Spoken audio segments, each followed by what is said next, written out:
बात कही है कि बनना है तो ईश्वर की नजरों में अच्छा बनिए, क्योंकि दुनिया तो लाख कोशिश के बाद भी बुरा ही मानेगी। नमस्ते दोस्तों, मेरा नाम है आरजे कार्तिक। महर्षि वाल्मीकि जी ने जब रामायण लिखी तो नारद जी उनके पास पहुंचे जानने के लिए कि कैसी लिखी है, क्या लिखा है प्रभु के बारे में, उनकी कथा के बारे में। तो महर्षि वाल्मीकि जी ने पढ़ करके सुनाना शुरू किया। जब रामायण पूरी हो गई तो नारद जी के जो भाव थे वो ज्यादा खुश वाले नहीं थे। महर्षि वाल्मीकि जी ने पूछा कि कैसी लगी आपको। नारद जी ने कहा कि आपने अच्छी लिखी, लेकिन, और ऐसा बोल के वो चुप हो गए। तो महर्षि वाल्मीकि जी ने पूछा लेकिन क्या। नारद जी ने कहा लेकिन हनुमान जी ने जो लिखी है वो अद्भुत लिखी है, बहुत अच्छी लिखी है। और ऐसा बोलकर के वहां से चले गए।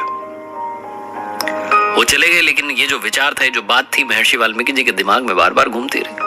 उन्होंने बहुत कोशिश की, लेकिन बार बार ये विचार आ रहा था। तो उन्होंने सोचा कि मिलने चल ही देता हूं, मिलकर आता हूं, हनुमान जी ने क्या लिखा है सुनकर आता हूं। लंका पर विजय प्राप्त करने के बाद प्रभु श्री राम अयोध्या में थे और हनुमान जी कुछ समय सेवा करने के बाद उनसे आज्ञा लेकर के कैलाश पर्वत पर रहने लग गए थे। वहां भगवान शिव की आराधना कर रहे थे और अपने प्रभु का नाम जो था वो शिलालेख उन्होंने लिखना शुरू कर दिया था। एक शिला पर वो लिख रहे थे और उन्होंने उस शिला पर यानी चट्टान पर हनुमद रामायण लिखी थी। तो वहीं कैलाश पर्वत पर थे। महर्षि वाल्मीकि जी उनसे मिलने के लिए पहुंचे। जब मिलने के लिए पहुंचे, बातचीत हुई कैसे हैं क्या है। उसके बाद में महर्षि वाल्मीकि जी ने कहा कि मैंने सुना है आपने भी रामायण लिखी है, अगर मैं आपकी रामायण पढ़ पाता। तो हनुमान जी ने कहा कि वो सामने शिला पर लिखी हुई है, ये हनुमद रामायण है। महर्षि वाल्मीकि जी बिना देरी किए वहां पहुंचे, पढ़ने लगे और पढ़ते पढ़ते उनकी आंखों से अश्रुधारा बहने लगी। व्याकरण बहुत अच्छी, वाक्यों को जिस तरीके से लिखा गया वो बहुत अच्छा, जो बात उसमें लिखी गई वो बहुत अच्छी। उनके आंसू रुक ही नहीं रहे थे। हनुमान जी ने देखा कि महर्षि वाल्मीकि जी रो रहे हैं, तो उन्होंने पूछा क्या हुआ, खराब लिख दी, बुरी लिख दी, अच्छी नहीं है। महर्षि वाल्मीकि जी ने कहा कि अद्भुत लिख दी, अति सुंदर लिख दी। मेरे रोने का कारण यह है कि जो मैंने लिखी है अब दुनिया उसे क्यों पढ़ेगी, आपने तो अद्भुत लिख दी है। और ऐसा बोलकर के फिर रोने लगे। हनुमान जी ने कहा बस इतनी सी बात, आप चिंता क्यों करते हैं। महर्षि वाल्मीकि जी को अपने कंधे पर बैठाया, दूसरे कंधे पर वो शिला रखी, वो चट्टान रखी जिस पर हनुमद रामायण लिखी थी। उड़कर के समुद्र किनारे पहुंच गए। महर्षि वाल्मीकि जी के सामने समुद्र में उस शिला को बहा दिया, उस चट्टान को बहा दिया। महर्षि वाल्मीकि जी ने कहा कि ये क्या कर दिया, आपने जो लिखा था वो सब अब समुद्र में चला गया। हनुमान जी ने कहा कि आपके लिए रामायण बहुत आवश्यक है जो आपने लिखी है, क्योंकि उससे आपको दुनिया जानेगी कि महर्षि वाल्मीकि थे। मेरे लिए प्रभु का नाम बहुत आवश्यक है। आप रामायण की चिंता कीजिए, मैं प्रभु की चिंता करता हूं।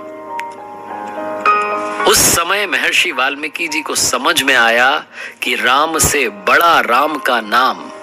हनुमान जी ने कहा हर पल हर क्षण में उनका नाम सुमिरन करता हूं, बस कुछ नहीं चाहिए और। मेरे लिए प्रभु श्री राम आवश्यक है, उन्हें मैं याद रखूं, इसलिए तो रामायण लिख रहा था। आप रामायण लिख रहे थे कि विश्व आपको याद रखे। महर्षि वाल्मीकि जी को बहुत बड़ी बात समझ में आई। ये कथा जो, ये जो कहानी है, ये आपकी हमारी जिंदगी में भी, हमारे जीवन में भी अप्लाई होती है। आजकल बहुत सारे लोग हैं जो नाम कमाने के लिए, फेम कमाने के लिए काम कर रहे हैं कि दुनिया मुझे याद करे। आप काम अच्छा कीजिए, दुनिया अपने आप आपको याद रखेगी। जैसे आज हनुमान जी का गायन विश्व करता है, उनकी प्रशंसा करता है, उनकी आराधना करता है, उन्हें पूजा जाता है। उनकी रामायण हमें पढ़ने को नहीं मिली, लेकिन हम सब जानते हैं कि प्रभु श्री राम के सबसे बड़े भक्त थे हनुमान जी महाराज, जो आज भी हैं, हमारे साथ हैं, विद्यमान हैं इसी सृष्टि में, हर कण में, हर पल में वही हैं। जानत तुम्हारी तुम्हारी हुई जाए, प्रभु के चरणों में वास करते करते प्रभु बन चुके हैं। जो सार है उसे याद रखिएगा। इतना अच्छा काम कीजिए कि अपने आप दुनिया आपके बारे में बात करे, आपकी जो कीर्ति है उसका गायन हो।